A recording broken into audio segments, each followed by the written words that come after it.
All right, just by a raise of hands, real quickly, how many people currently have a pet or pets right now?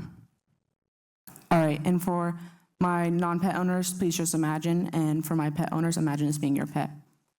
Imagine coming home from a long day of work or school feeling completely drained. You open the door and you're greeted by a wagging tail, a gentle purr, or a pair of trusting eyes looking at you with unconditional love. Our pets are more than just animals. We have formed unbreakable bonds with our companions. What happens when that cherished companion is no longer there? The loss of a pet can be an incredibly painful and isolating experience, one that is often misunderstood or underestimated by those who haven't felt that unique bond. Today, I want to talk about grieving pets, a topic that touches the hearts of many, yet is seldom discussed openly. Through sharing personal stories, practical advice, and heartfelt insights, I hope to shed light on the journey of pet loss and provide a space for healing and understanding. I invite you to join me in honoring the memory and exploring the path to healing. Let me start by sharing my own story. It's a story of love, loss, and the journey through many of grief that many of us have faced. My pet Lola Bean was more than just a pet to me. She was my confidant, my source of joy, and a true member of my family.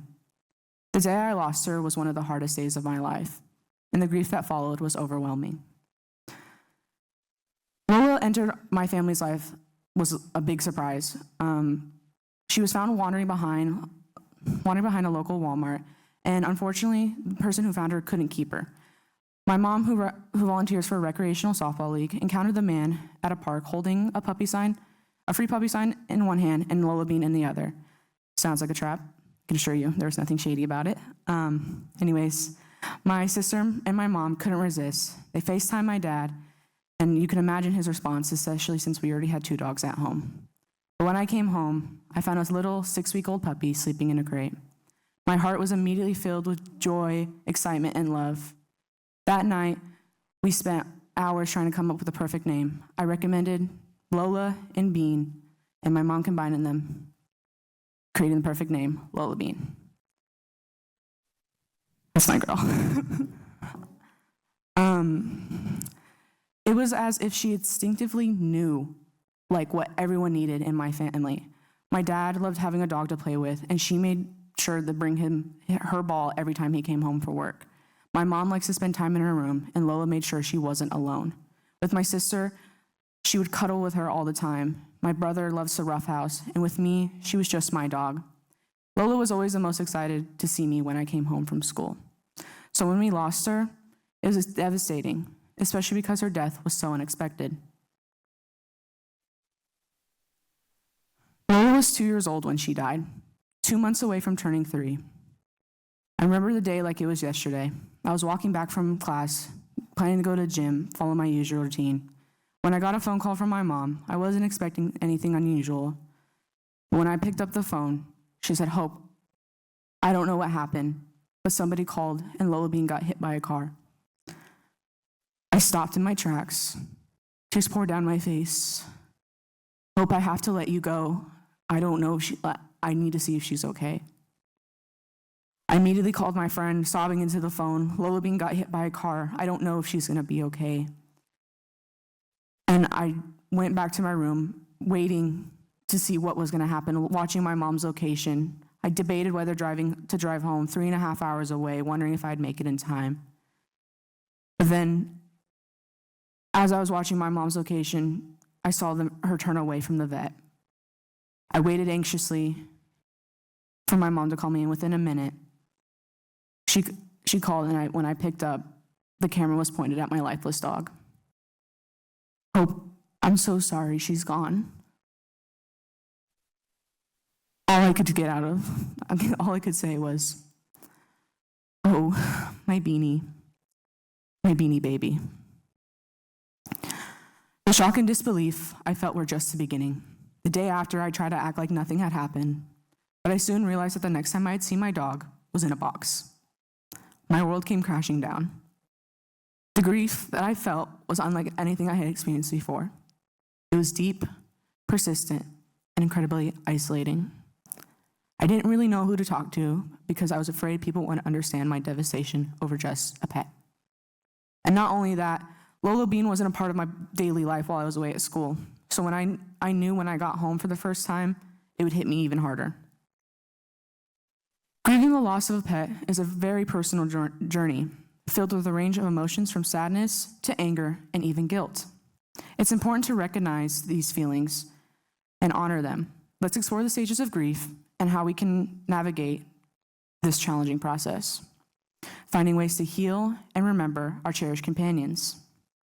After the initial shock and disbelief, I found myself navigating through the stages of grief, each bringing its own challenges and insights. First came denial. When I first got that phone call, I just couldn't believe it. And it was going to be 2 weeks until I went home for fall break. So I was living in this weird stage that I didn't really believe that my dog was gone. Denial is a common initial response. It helps numb the immediate shock of loss. Next came anger. I was very angry at the world, at myself, and the circumstances, because I was the only one in my family who didn't get to say goodbye to her in person, and she was my dog. Anger is a natural way to express the intense emotions that accompany loss. Then I found myself bargaining, wishing I could go back and change things. If only I had been home, maybe this wouldn't have happened. Bargaining often involves dwelling on what ifs and if onlys, and as we try to regain control over the uncontrollable. Soon, the stage of depression followed. When I came home for the first time, I waited for Lola Bean to come running through the doggy door. Instead, that night, I held her ashes close to my chest and cried. The reality of her being gone hit me hard and led to an overwhelming sense of sadness. Depression is a stage that is characterized by deep sorrow, and it's important to acknowledge these feelings and seek support. Finally, there was acceptance. Acceptance doesn't mean that the pain is gone, but rather that I began to find a way to live with the loss, cherishing the memories and gradually moving forward. For many of us, losing a pet is often our first experience of death. Our pets are not just animals. They become integral parts of our lives, offering unconditional love and companionship. The connection between a human and their pet is often a significant and life-changing relationship, comparable to a silent conversation that transcends language. Pets offer us a unique form of companionship that both is unspoken and deeply emotional. They share in our joys and sorrows, providing unwavering loyalty and unconditional love. This bond can be particularly touching during moments of solitude or hardship, when the steady gaze of a pet can offer comfort and a sense of understanding that words might not be able to convey. Pets often become our confidants, our anchors in times of needs, reminding us of simpler, more genuine aspects of life. In many ways, the unbreakable bond can be a lifeline, offering us hope and comfort, and sometimes they might be all we have left. When we lose our pets, the deep is often unacknowledged. Society can be dismissive and underestimating the impact. The lack of recognition can make the grieving process even more isolating, and we can struggle to find empathy from others. It's crucial to recognize that grieving a pet is valid and that those who are mourning deserve our compassion and support. In sharing the story of my beloved Lola Bean, I hope to have shed light on the bond we share with our pets and the deep grief that we experience when we lose them.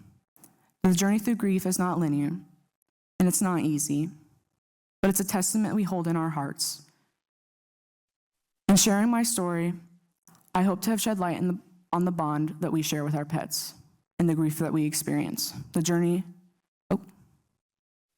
I encourage everyone to acknowledge the pain of losing a pet in themselves and in others. Be empathetic and understanding, offering a listening ear and a kind word to those who are grieving. And as we remember our furry friends, let's celebrate their lives by cherishing the joy that they brought us and finding ways to honor their memory.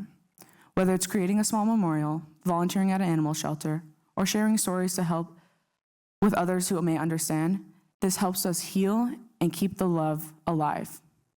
In the end, it's the love and memories that sustain us, providing comfort and hope as we move forward. Thank you for joining me on this journey of reflection and healing, and for honoring the memory of all the wonderful pets who have touched our lives. Thank you.